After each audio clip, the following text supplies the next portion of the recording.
Good evening, and thank you for joining us for CBS News Detroit at 7. I'm Shaina Humphries. And I'm Jeff Skversky. It's been an emotional day as the world watched the tragic events unfold at Michigan State University. 3 MSU students, all from Metro Detroit, were killed. 5 others remain in critical condition at the hospital after a gunman opened fire on campus last night. A wave of law enforcement rushed to the campus, from local police to departments from across the state to federal agencies, and they worked together on the manhunt for nearly 3 hours before they say the shooter took his own life. Here is a look at the timeline. MSU police responded to Berkey Hall just before 8:30 last night when the first shots were reported. Around that same time, the university sent out an alert to students warning them to run, hide, or fight. Another shooting was reported at the I Am East Fitness Center about an hour later. And at MSU Student Union, police say 2 people were killed at Berkey Hall. Another was killed at the MSU Union. And police identified the gunman as 43-year-old Anthony McCrae from Lansing. They say he was found dead from a self-inflicted gunshot around 12:30 this morning. Earlier today, MSU released the names of all the victims who were killed. Here's a picture of the 2 victims. Brian Frazier, a sophomore from Grosse Pointe, and Alexandria Verner, a junior from Clawson. The other victim was Ariel Anderson, a junior from Grosse Pointe. Police have confirmed all 3 were MSU students, and they're all from Metro Detroit. And again, the other 5 victims or injured are also students tonight who were in critical condition at the hospital. Earlier today, our Jordan Burrows spoke with 2 students who explained what it was like for them as that terrifying news started to spread around the campus last night. Here's what they had. So we were both just sitting in the dining hall and we were waiting, and suddenly we get a text from her roommate saying that there's like something going on and there's like a shooting and there's something going on happening near the Union. And so we were deciding whether to stay there or not. And we started looking around and it started to have like this ear of kind of panic. And people were just getting up. Nobody was saying anything. It was silent. None of the workers were saying anything, but they just got up and started to like close the gates. And that's when we knew it was probably time to leave. And as we were going out, cops were running in with assault rifles and yelling to like get out of the building as we fled the dining hall. Governor Gretchen Whitmer spoke today on last night's tragic events at Michigan State University. It hits close to home in many ways for the governor, who went to college at MSU herself. As parents, we tell our kids it's going to be okay. We say that all the time. But the truth is, words are not good enough. We must act, and we will. According to the Pew Research Center, more Americans died of gun-related injuries in 2020 than any other year on record. And a survey they conducted in 2021 found nearly half of the Americans see gun violence as a very big problem in our country today. It has been said before that thoughts and prayers are never enough, so the question is, what can actually be done to stop the gun violence? Joining us now are former state senator Adam Hollier, as well as Terry Johnson, a criminal defense attorney and firearms instructor with the NRA. Gentlemen, thank you both for joining us tonight. Thank you. We're talking about this cycle that continues. It's become very routine at this point. It's even become routine to talk about the routine and how the thoughts and prayers are not enough. Adam, I'll start with you. What part of this equation do you think must change and can actually change the outcome? Well, let's talk about what did change. So for 40 years, Republicans have been in control of the legislature and been blocking gun reform. We know that that's changed, and I know that the members of the Senate, the Democratic members, are pushing hard for real change, and I expect that to happen relatively quickly. We can have red flag laws, which may have caught some of this up. We can do a lot more as we talk about background checks and making sure that people like him are not able to purchase firearms, and certainly that there are more restrictions on them as they move forward through this process. Terry, let's bring you into this conversation. Is it more of a gun issue? Is it a mental health issue? Is it both? What's your take? Well, you know, just to start off by blaming one party is really ridiculous. This is a problem that Americans, not Republicans, not Democrats, Americans have got to come to the table on. If this person would have detonated a bomb, would we say that it's okay because he didn't use a gun? No. It's not about the weapon that the person chooses. It's about the evil that's in their heart. And I agree with you, it is mental illness as well. Until we tackle that, it doesn't matter the weapon that they use. We can't demonize the weapon. We've got to stop the people from doing what they're doing. We've got to get that evil out of their heart. But why not attack both? Well, you can, but here's the thing. The other day in New York City, you had a guy take a U-Haul van and literally run down the streets, and I mean the sidewalk in New York, and I don't hear anybody saying, oh my God, we got to stop people or do something different for people with U-Hauls. Guns have been a problem for only one section of this country, and as my colleague has said here, Adam, we want to get rid of them. We want more background checks. The laws and things are already in place as we speak right now. This person broke a minimum of 15 laws last night in East Lansing. What one additional law that Adam, which I'll ask you, would you put on the books that would stop this? What one law? Well, we just could let you regulate. answer. Yeah. We could regulate the sale of firearms. You don't have to register to buy or sell a firearm in the state of Michigan. Do you think he got it legally? I think that if you had to regulate and you had to say when you sold a firearm, it would make a huge difference. We could hold people who sold firearms illegally accountable, something that we don't do. Sure we do. No. Federally we do because not as a state. Here's the thing, there are laws on the books right now. If I sell even if I give you my firearm right now and you're not a CPL holder, guess what? That's illegal. So the laws Not in the state of Michigan. It is. You can transfer a rifle without registration. That's a rifle. I'm talking a handgun. And this guy used a handgun last night. There are no rules about handguns as we talk about them. So Terry, yes, the question is, why not? I understand that you're saying, you know, people are bound to break the law anyways, but what would the harm be in making it more difficult to access these deadly weapons? Well, first of all, they're not necessarily deadly weapons, you know, because a lot of people use them for protection. How many police officers were out there last night with firearms, handguns, rifles, right? How many of us said, oh my God, the police have a deadly weapon? No, it's the hand that it's in, and that's what we really need to control.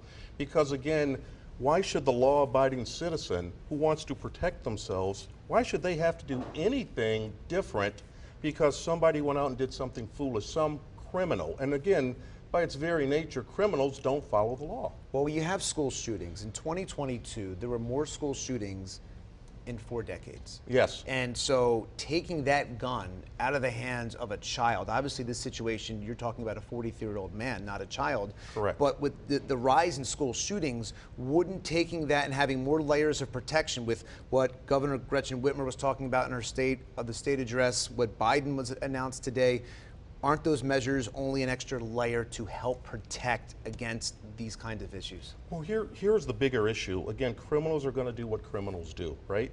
How many schools, especially in the suburbs, okay, I used to sit on a school board here in the Metro Detroit area, right? One thing I constantly pushed for was metal detectors. People would say, oh my God, you know, it's a bad look. But if you go in the city of Detroit, you don't really hear this problem. Why? Because they have a layer up front. They have armed guards in there. We used armed guards, again, these weapons that you talk about, we used armed guards in banks, airports, baseball games, and other sporting events to protect us. Why not do that with our kids? Isn't it a difficult argument to make, though? If you're saying people are going to break the law anyways, couldn't you make the same argument about the road? People are going to break traffic laws anyways. Does that mean there should not be any traffic laws? I didn't say people are going to, I said criminals are going to. Sure. And those are two different things. I mean, I'm sure Adam's a law-abiding citizen. I'm sure all of us are law-abiding citizens. I highly doubt you see any of us on the news doing what this gentleman did last night. I'm talking about the people that have mental health issues. I'm talking about the people that are going to break the law regardless. How do we identify those people? A number of shooters. We're still waiting to learn more about this shooter in East Lansing last night, but throughout these prominent shootings over recent years, sometimes there is not a clear indication of mental health. Isn't it difficult to say this person is mentally unhealthy if they don't have a history? Well, it depends. I mean, Adam talked about red flag laws, okay, and the way those things work, it's just backwards. So basically, under our Constitution today, it's up to the government to prove that I am guilty of something. Under a red flag law, it's just the opposite. You take my guns because somebody calls and says this person's a threat, and I have to prove that I'm not. That is really the wrong way to do it. Let's bring in Adam back again. Governor Gretchen Whitmer, I just talked about it there, in her State of the State address, talked about really trying to crack down on this and having more gun protections. The President, Joe Biden, today announced a $231 million in Justice Department funding to reduce gun violence and save lives. What are some of these programs? What can they do to help avoid so this tragedy never happens again? Well, I mean, background checks has shown that it's effective. When you talk about illegal guns, most illegal guns come from states with lax gun laws. If we track those things, you start to see real change. It's easy to say, oh, we should protect guns, but no other country have these challenges. No other states, no other places have to deal with the regularity of mass gun shootings. We do. There have been more than 60 this year. 2 students from Grosse Pointe, the community that I used to represent, are dead. 3 total. We've lost a lot of lives so that people can say, hey, that they should have the unrestricted access to rights. You have the right to vote, but to do that, you have to register. You should register and have license and be responsible in doing those. You have to do the same thing to drive a vehicle. There are a lot of ways that we can restrict your access that you can continue to have it and be safe. And that's what I think you see and are going to see from this new legislature. I hope not. I absolutely hope not. I mean, when you talk about restricting my rights, that's telling me right now that you as the government know what's better than I know for what's my, than I know myself. I know that what is happening right now is not acceptable. And I agree. As the parent of 2 young children, as somebody who was on the phone talking to folks who had to shelter in place and who were talking about whether or not they were going to run, fight, or hide, we know that this is not working. And my daughter, the law changes. Yes, but my daughter was there impact. last night. My daughter goes to Michigan State. I am a proud Michigan State alumnus. I understand. I probably know it better than you because my child was there last night. But you know what? My daughter was in her apartment, and my daughter is armed. And this, where he was captured, was very near her apartment. And she knows how to handle a firearm because I've taught her how to do it properly and safely. And we need more people out here who can do that. Because again, what if we would have had people, instead of going with taking away guns, why won't you? We're talking about reasonable I'm going to restrictions. take a break right here. Sure. We are going to continue with that exact part of the conversation right after this quick break.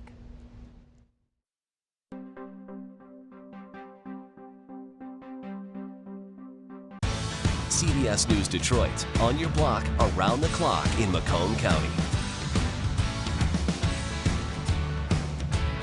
Hi, we're CBS News Detroit. But we don't just cover the news here.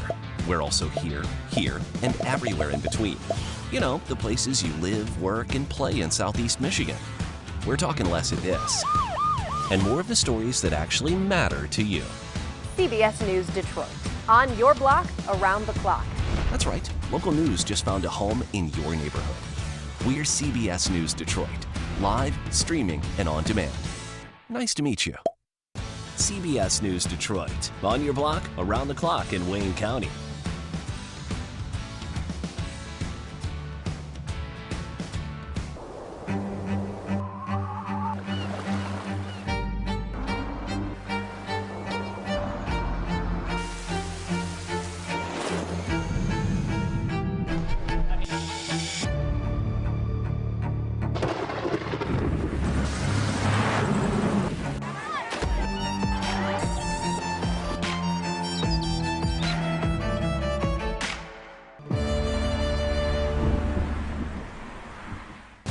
CBS News Detroit, on your block, around the clock in Monroe County.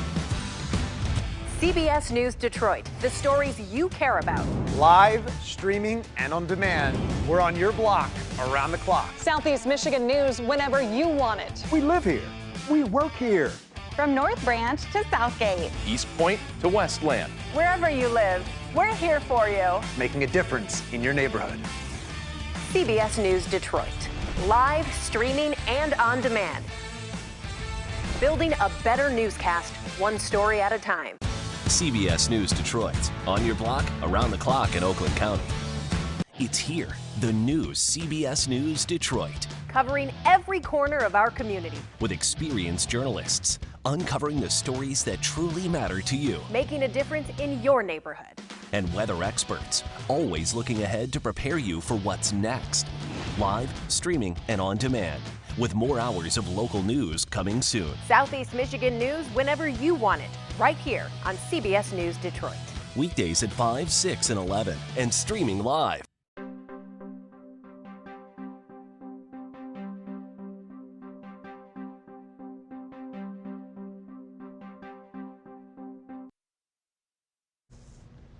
Welcome back. Today marks 5 years since the Parkland massacre when 14 students and 3 staff members were killed at Marjorie Stoneman Douglas High School.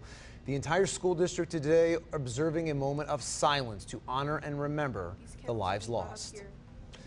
Once again, we are joined by Adam Hollier and Terry Johnson, and let's get back to that conversation we had right before the break. Your daughter is a student at Michigan State University. Correct. She was there last night, and you're saying she has a gun on her. She knows how to use it. And you feel as if that other people should have firearms. I believe those people who want to defend themselves, who are of age and who have gone through a proper background check, as you know they should, in order to get their concealed pistol license, if they want to protect themselves, they should be allowed to do it. But you realize Michigan State University, University of Michigan, and other colleges are pistol-free zones. What does that mean? That means that a lot of people cannot carry their firearms on the property concealed, and more importantly, students who go there can't do that, right? But does she carry the gun with her at all times?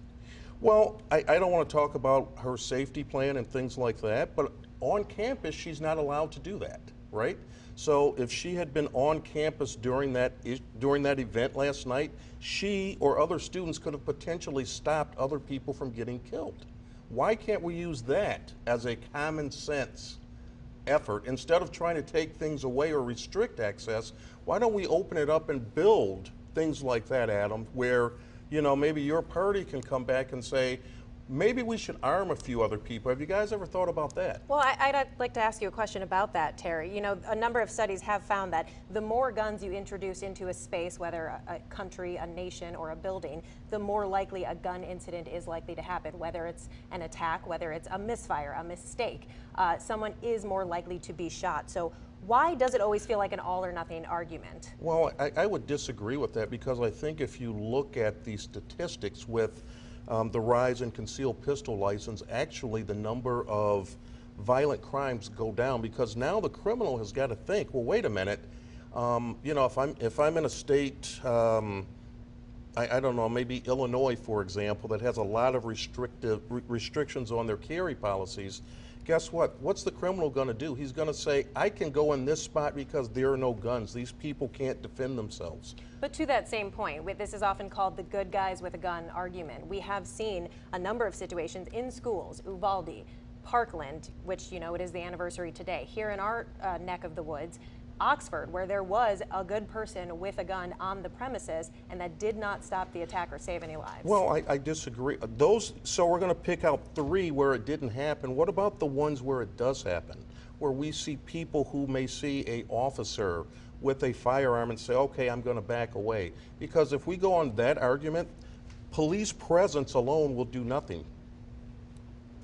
What, do you think that is true, that a police presence alone couldn't change anything? I mean, the discussion that armed people are going to put down other armed folks is really, really poor, right? We talk about response levels, we talk about trained professionals who struggle, whether they be police officers, soldiers, members of the FBI.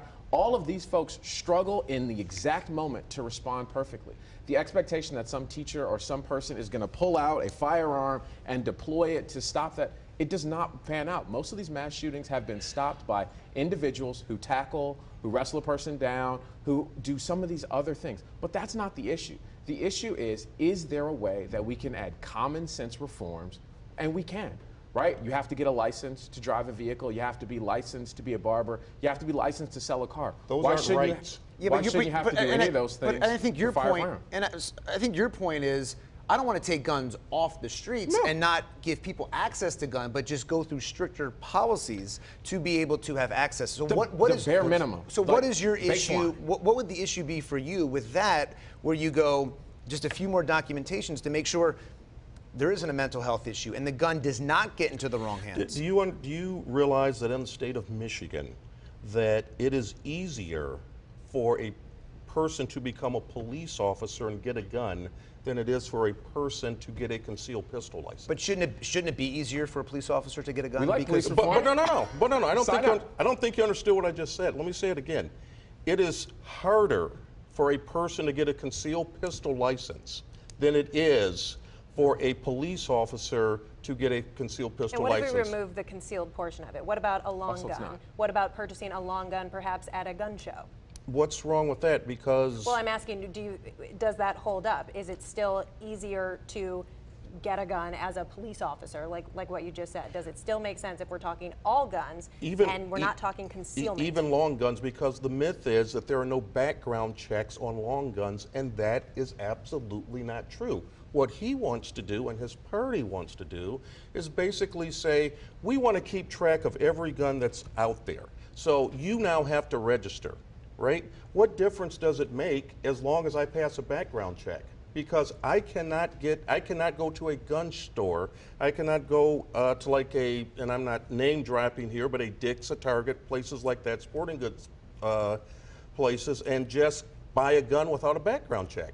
Those things are still there. What they want to do, that's true. You have to show your ID to buy Claritin. You have to show And you your have ID to have a buy background liquor. check to buy a long gun. Like, you don't. So why does it feel like sometimes... That's the problem right there. He doesn't understand the argument. Right now, I will walk with you to Target, and let's go buy a gun. You can't buy a gun at Target. Okay, Dick's Sporting Goods. Dick's Sporting Goods, as a policy, require you to do that. The law does not require you cannot, federally, it's called a Form 4473. You always want to get into the semantics of what is or is not. Michigan does not require it. What But the feds do. What the Michigan legislature is talking about doing would require background checks for those things. The and feds you can go and require buy that. It's lots called of the these NICS firearms. system. Okay, so whether it's a background check, a red flag law, a ban of specific accessories, high-capacity magazines, why does it sometimes feel like it's an all-or-nothing argument? Sometimes proponents of Second Amendment proponents, people who are against gun control measures, it seems like there's not even a willingness to compromise or find any sort of common ground. And it is rare to ever hear anyone suggest that they truly do want all guns taken away and melted down. You don't really hear that argument. It's a step in that direction, but here's the thing. Why is it that only the people that are pro-gun have got to give something up? Every time. It's never, what did you just say? High-capacity magazines, registration for this. What are you willing to come to the table and give up? What should the public have to give up, in your opinion? It is a right, okay? Voting is a right. There are restrictions. Your freedom of speech is restricted, right? And so are firearms. But don't civilians have a right to safety in their own life? They absolutely do, but here's the thing that we keep forgetting. It's not the people like the four of us here that I'm worried about. It's the criminals. It's the person that went to Michigan State last night. It's the person that went to Parkland 5 years ago. Those are the people that I worry about. What we're trying to do, and the argument, what you want to do is punish law-abiding citizens by saying, well, you know what, because this guy did this, I want you to register now. I want you to do this. But the first thing is, let's understand the argument. Just because the state doesn't require certain things, the federal government does, and you still got to run through a more extensive background check with the Form 4473. So Adam, how do we address mental health? There's obviously, it's a huge component to this because to Terry's point, there are a lot of law-abiding citizens that own guns and are responsible with their firearms. So what do you do? What can the state, what can the federal government do to really fix the mental health issue? I mean, the first thing is we have to stop acting like mental health is the reason that this is a problem, right? We have had a mental health crisis for 50, 60 years, but we have only had a mass shooting issue since gun laws have changed. Right, we've got to do that. My wife's a clinical psychologist. People who are experiencing depression very rarely act violently, very rarely do these kind of things. So when it does happen, I think that's the easy thing to say, is to say that it is absolutely crazy or insane that someone would do this. We need to spend more money on mental health, absolutely. We need to do the kind of things that make it more difficult for someone who has a history of So you don't think mental health is the bigger issue? I think it is a issue, but people are making it seem like mental health is the issue. And if we can address mental health, it's going to stop people from doing these things. The reality is that a lot of bad people do terrible things, and those are the people who are committing these crimes. It is not necessarily because they're crazy or deranged. It is because they are bad people and they want to do bad things. And we should be trying to make laws that prevent bad people from doing bad things to good people, like the 3 people who lost their lives yesterday. Terry, how can mental health be tackled in as specific and intentional a way as weapons physically could? Well, you know, I agree with Adam from the standpoint of we need to tackle mental health. You know, we need to put more money into that. We need to try and open up more clinics and other things where people, especially folks who are homeless, people who are depressed, what if we just do something like that where it's free for people to go and talk to folks, okay?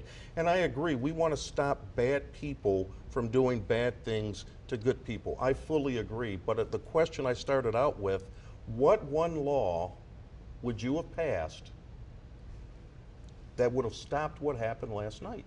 And I can tell you nothing, because this person was intent on doing what he was going to do.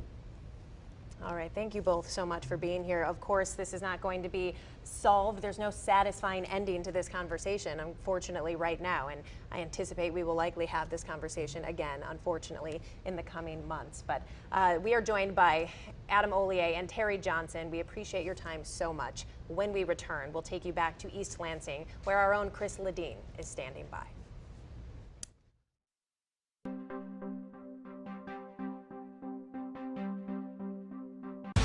CBS News Detroit, on your block, around the clock in Macomb County.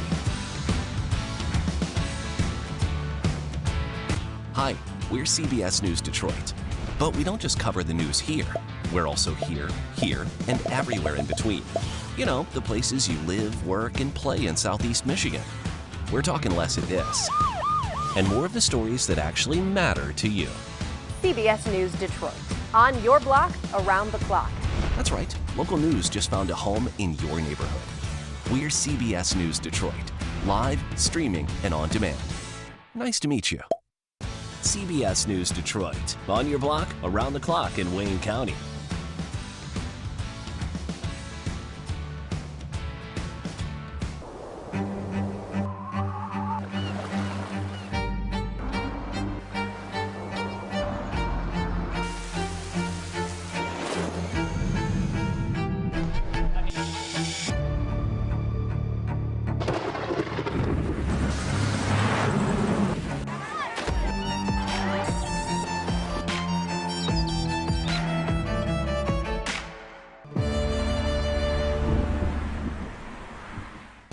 CBS News Detroit, on your block, around the clock in Monroe County. CBS News Detroit, the stories you care about. Live, streaming, and on demand. We're on your block, around the clock. Southeast Michigan news whenever you want it. We live here. We work here. From North Branch to Southgate. East Point to Westland. Wherever you live, we're here for you. Making a difference in your neighborhood. CBS News Detroit, live, streaming, and on demand.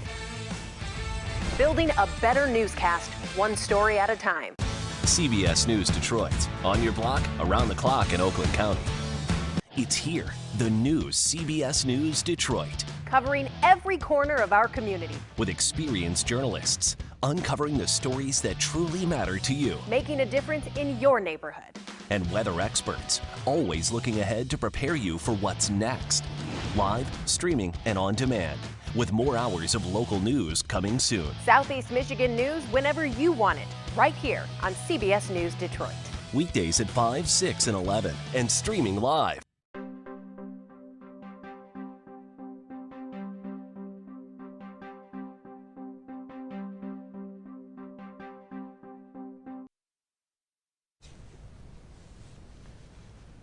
It's been almost 24 hours since the deadly mass shooting on the campus of Michigan State University. Thousands in the campus community, from students to parents to staff and alumni, are just beginning to process what has happened. Our own Chris Ledeen is outside of the Spartan statue on campus. And Chris, I know you've been there for much of the day. What has that been like? What kind of emotion are you seeing on display there? Just a lot of raw emotion. I mean, there's some students we've talked to who are absolutely terrified to just even step out of their dorm rooms this morning and whatnot. But the overall message right now down here on the campus at the Michigan State University is that it's one of healing and banding together and helping each other get through this tough time. As you can see behind me, there's a vigil. throughout the day, a steady stream of students, even some faculty have been coming down here and leaving mementos and flowers and lighting candles, and it's all part of that healing process. It's of unity as of one, and they are all trying to get through this tragic event together. Right now, there's still a few people here. The weather really took a turn for the worse here, but at most times during the day, 30, 40, 50 people deep here to pay their respects. Jeff, Shaina? Chris, when you've spoken to students or even their parents, do you get a sense that they feel safe, that they are scared for the students to return to school? What is the feeling there amongst parents and students? Yeah, there's mixed feelings here. Some people obviously still scared from the traumatic events that happened less than 24 hours ago. But for the most part, people are thinking, why did this happen? That's what you hear a lot. Why? How come? Does this have to happen again? How many times does this have to happen? It's more people questioning why this is happening. I mean, another senseless mass shooting, another one at a school. And that was a main question here. Fear, yes, but come Monday, they will be returning to class, the ones we've spoken to, and they might have it in the back of their heads. There won't be an overall feeling of fear, but they definitely will be aware of it because this has changed every student's lives here for the remainder of their life. Yeah, that's for sure. For the whole community, it is that constant question, why? And there never seems to be a satisfying answer. Chris, thank you very much. When we return, we'll be joined by a local psychiatrist to talk about the impact of a shooting like this on everyone's mental health.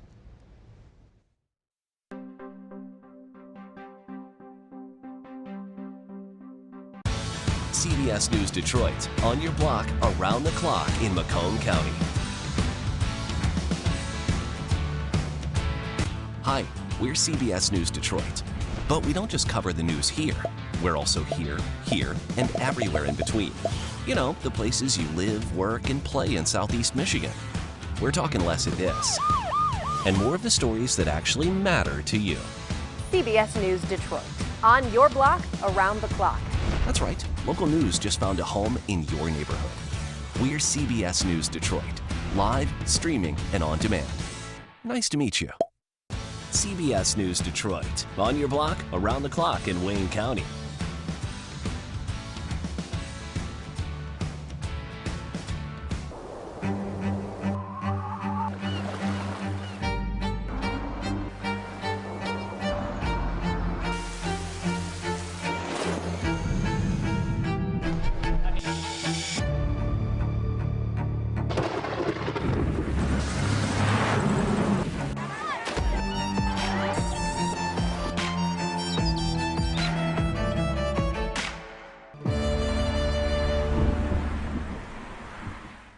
CBS News Detroit, on your block, around the clock in Monroe County.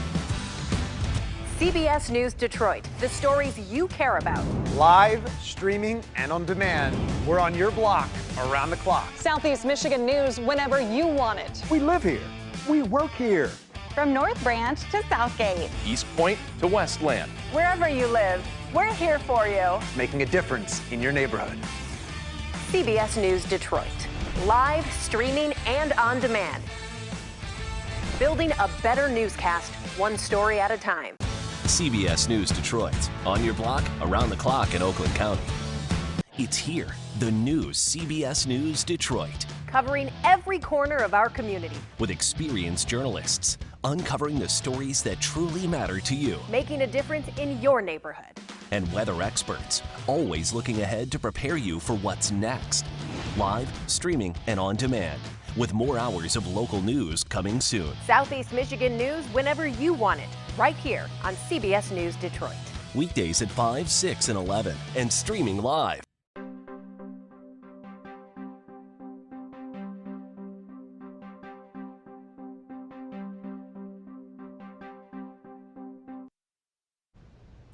Welcome back tonight. During tragic times like these, it's often helpful to get some expertise from a mental health professional. Joining us tonight is Dr. Gerald Schiener, a psychiatrist based out of Birmingham. Dr. Schiener, thank you so much for joining us. Thanks for having me. Yeah, we wish it was under better circumstances. Of course, we are talking about this tragedy that happened last night on the MSU campus. A traumatic experience for, of course, the people who were directly involved, the people who lost a loved one. But when you think about the tens of thousands of people on this campus community who received an alert last night that said, run, hide, or fight, that can be very traumatizing just being in the vicinity, right? Well, the crisis is over, but the trauma continues. And 19,000 kids live in dormitories around campus at Michigan State University. And these things do constitute an ongoing trauma. Just to have these kids learn that their life is in danger, that someone can come in and harm them. And we've had these things before. We had a shooting at U of M in a dormitory. We had Virginia Tech. And these kids know in the back of their mind that they're vulnerable. When something like this happens, they become frightened. They're no longer safe in their own dorm room, in their classroom, where they really should be safe and they should feel comfortable and they should be nurtured. To some extent, we've let them down because we haven't done enough to protect them. So it is difficult. These kids will show up at the health center with headaches, stomach aches. They'll show up at the counseling center with nightmares and phobias. They'll stop going out. The campus was shut down for 2 days to give these kids time to recover, but the problem is ongoing. When you look at what is going on in our country, there's been a major uptick in school shootings. 2022 had the most in a 40-year span. Is there a common theme that you see with the studies you've done, with the suspect in this case, or in any of these cases, a shooter at a school? Is there one common theme that you come across? Well, there is. I was at the FBI Center at Quantico after Columbine. They were trying to work up a profile that was pretty general. But what we see is someone who's isolated, someone who has a grudge, someone who can't get over it, and someone who spends their time all alone plotting revenge. And they're just angry at the people they think have done them wrong. And it kind of feeds on itself. We don't know why people get that way. Part of it, I think, is social isolation. And I think the trend is that we don't talk to each other, we don't spend enough time with each other. When you ask kids, how's that kid you went to high school with doing? Oh, he's doing this, this, and this. You talk to him? No, I just saw his profile. And so there's no human contact. But it's isolation, a sense of being wronged, and rumination on revenge fantasies. If anything, the diagnosis, the symptom is paranoia. The diagnosis is more often schizophrenia than anything else. And it's hard to identify these kids. The FBI has a task force in Oakland County and in the Tri-County area where if kids are at risk, if someone's texting someone about getting a gun, they'll come out and interview the parents and let them know where to get help, and a mental health professional will do a risk assessment, but we are seeing it more. What are we, the 40th day of the year, we've had 63 mass shootings, 4 victims or more. You know, speaking of the isolation, it seems like a vicious cycle that only leads to more isolation. You have some students who are afraid to go to school. It's now commonplace for students from elementary school on up to do active shooter trainings. We have some students who survived shootings in other places, at Oxford, and are now students at MSU. Absolutely. How can people go through life with that kind of fear, feeling like no place is safe? Well, they can't, and it impairs someone if you let those fears rule you. When people get counseling, they can learn to come to terms with some of those things. They can learn what to do. The kids at Marjorie Stone Douglas Academy were able to organize, activate, and Florida, a very conservative state, has a red flag law. And red flag laws, in spite of what was said in the earlier segments, can be very effective. If someone's at risk, law enforcement, family can notify, law enforcement can remove guns just while a determination is made as to whether someone is safe or not. But kids who are traumatized need someone to talk to. Parents have to talk to their kids. And when a psychiatrist says you have to talk to someone, we really mean you have to listen. So you ask a child, what happened? What was it like? What did you think? Okay, tell me about it. If you put it into words, it gets less scary, and then kids can do something. Have a safety plan. Have an activation. Well, the other thing we know, and I have to put my 2 cents worth in on this, is the more guns we have, the more of these problems we have. And more guns aren't the answer. A good guy with a gun statistically isn't realistic. It's an adolescent rescue fantasy. It's the kind of thing you learn from reading comic books, but in reality, there haven't been good guys with a gun who stop mass shootings. How do you treat family members who have lost a loved one to a situation like this? What in the world could you possibly say to help them cope during the worst time of their life? For a parent to lose a child is horrific, and it's very difficult to overcome that experience. That's the hardest loss to deal with. And again, the thing that we can do to help someone heal is to listen, get them to talk about what that person, when I do these survivor evaluations, or when I treat survivors, what were they like? Where were you when you found out? What did you think? It's hard not to feel responsible. Every parent has to protect their child. And when a child comes to some harm, the parent jumps to the conclusion of, I should have been there, there should have been something I could do. And we encourage people to talk about that, and we encourage people to try to forgive themselves for not being able to be there, and to try to come to terms with making the loss meaningful by taking up a position of activism, writing your congressman, writing your senator, asking people to do something. Most people in the United States want some kind of gun control and want some kind of limited access. So if we can channel someone's activities into accomplishing something, that makes the loss not hurt quite so bad. Whenever these tragedies do happen, the debates start. Everyone goes to their corners and the predictable arguments start to be made. We saw some of them here on our show earlier when we had this discussion. And people who are opposed to gun control measures or stronger gun control measures will often say that mental health is the bigger issue. It's not the guns, it's the person, and mental health needs to be tackled. How do you respond when you hear things like that? Is mental health on a mass scale something that can be tackled? Well, I think we can do better in providing mental health services. I think there's a lot of stigma. I think that we don't spend money. We're supposed to have parity between other health conditions and mental health. Mental health benefits are carved out. They're controlled. The people who pay for those benefits, insurance companies, are very stingy. So I think we can do better. But I don't think mental health is the whole problem. We can treat gun violence as a public health problem, and we can make help more available to people. We can try to comfort the victims, but it's not always people who are psychiatrically ill who perpetrate these acts. Usually these are people who have had no prior mental health contact. They've had more law enforcement contact than mental health. The person in Lansing who had a gun was taken into custody for having for carrying a concealed weapon without a permit, but it was a registered gun, and they let him plead out to something lesser. But he wasn't mentally ill. He didn't have a mental illness history. The kids in Columbine didn't have a mental illness history. Now, maybe nobody got them help when they were starting to isolate, when they were starting to get aloof of their peers, when they stopped doing things that other kids enjoyed, when they started wearing black trench coats and trying to isolate themselves. But mental health is only one piece of it. As a mental health provider, I think we should always have more services available. But I really think we need to look at who gets guns. I think we need to look at who needs high capacity magazines and who needs to buy tens of thousands of rounds of ammunition. And those are things that we can control constitutionally. We're right back with more of our conversation with Dr. Schiener after the break.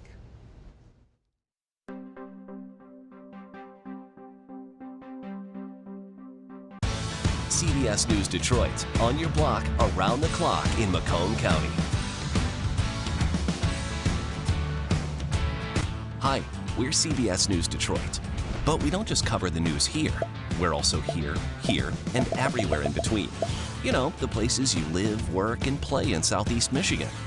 We're talking less of this, and more of the stories that actually matter to you. CBS News Detroit, on your block, around the clock. That's right. Local news just found a home in your neighborhood. We're CBS News Detroit. Live, streaming, and on demand. Nice to meet you. CBS News Detroit. On your block, around the clock in Wayne County.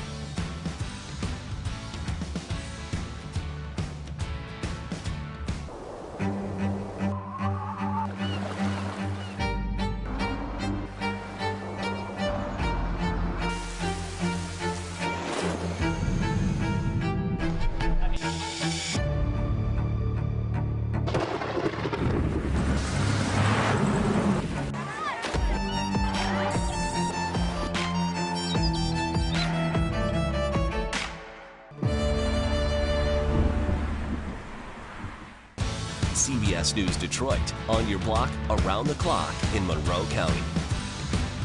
CBS News Detroit, the stories you care about. Live, streaming, and on demand. We're on your block, around the clock. Southeast Michigan news whenever you want it. We live here. We work here. From North Branch to Southgate. East Point to Westland. Wherever you live, we're here for you. Making a difference in your neighborhood. CBS News Detroit, live, streaming, and on demand. Building a better newscast, one story at a time. CBS News Detroit, on your block, around the clock in Oakland County. It's here, the news CBS News Detroit. Covering every corner of our community. With experienced journalists, uncovering the stories that truly matter to you. Making a difference in your neighborhood. And weather experts, always looking ahead to prepare you for what's next. Live, streaming, and on demand. With more hours of local news coming soon. Southeast Michigan news whenever you want it. Right here on CBS News Detroit. Weekdays at 5, 6, and 11, and streaming live.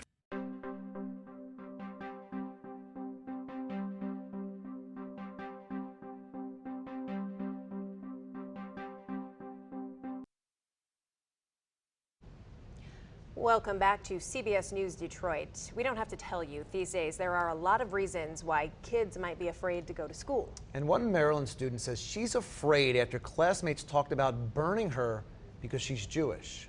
Here's Casey Nolan of WUSA with her story. I don't feel safe at school. I am terrified of these students. I am scared of what they will do to me. Students Rachel Barold says she thought were her friends, teammates on the Walt Whitman High School debate team. Barold says in December, around the same time, someone spray painted "Jews Not Welcome" on the school's sign. Two students on an out-of-town debate team trip talked about luring Jews to a remote island and burning them at the stake. She says they even listed her name as a Jew they would burn. I saw them in the hallways after I found out that I was on the hit list, and I had to run to the bathroom to throw up. And she says the school's response has only made the situation more painful. They re-traumatized me and other students. In an email to parents and students obtained by WUSA 9, Whitman's principal acknowledged on Thursday that the school had paused its attempt to resolve the issue between the students, writing in part that it was clear, based on student and parent input, that our initial efforts to implement restorative practices haven't effectively matched the scope of the harm caused by this incident. The experience of debate has always guided me back to a center. After this, I don't know where that center is. School officials have not responded to any of our questions, but in that email from Whitman's principal, he said anti-Semitism will not be tolerated here at the school. He also said on Friday they will have special instructors and mental health professionals here to help students deal with all of this. And the Jewish Community Relations Council has weighed in. They say this incident is disturbing and say they too will be here to help students and the school. In Bethesda, Casey Nolan, WUSA 9. Once again, we are joined by psychiatrist Dr. Gerald Schiener. And we just saw in that story, Dr. Schiener, that gun violence is not the only reason that a lot of kids are afraid to go to school. A lot of people are afraid to just be out and about in their community. What can you say about this time period we find ourselves in? Everything has been so polarized over the last few years. It's an emotionally draining time to be alive. It certainly is draining. And the idea is that people are demonized. We're being frightened. China's taking advantage of us. Or these weather balloons or these flying objects are spying on us. Our sense of vulnerability is heightened. And the kind of making fun of other people, disparaging other people and saying bad things about them for their race, their gender, their sexual preference. Those things are being normalized now, and we see our supposed role models, our politicians, our supposed leaders acting in that way. It tells us that it's okay to feel that way, and we're seeing more and more of it. And a certain portion of those people are going to resort to violence.